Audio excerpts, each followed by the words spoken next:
दिसंबर उसका लहजा था, दिसंबर उसका लहजा था। जुदा होते समय उसने जो एक एक लफ्ज बोला था, नहीं है याद वो मुझको। मुझे बस याद है इतना, वो लहजा बर्फ जैसा था, वो बातें आग जैसी थी। तमन्ना फूल जैसी थी, मोहब्बत ख्वाब जैसी थी।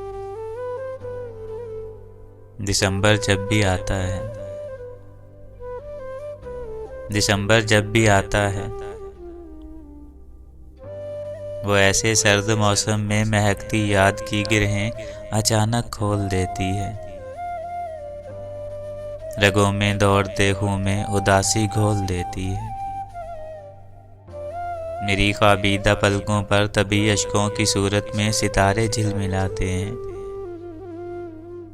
वहां फिर उसके होने का पता सबको बताते हैं।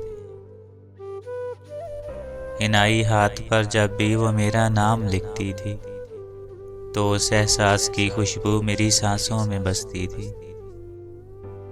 मेरे गुमगश्ता पहलू में वो दिल बनकर धड़कती थी।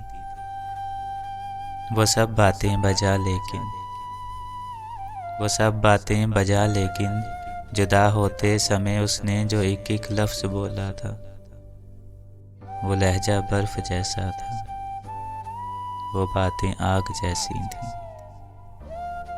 वो लहजा बर्फ जैसा था, वो बातें आग जैसी थी।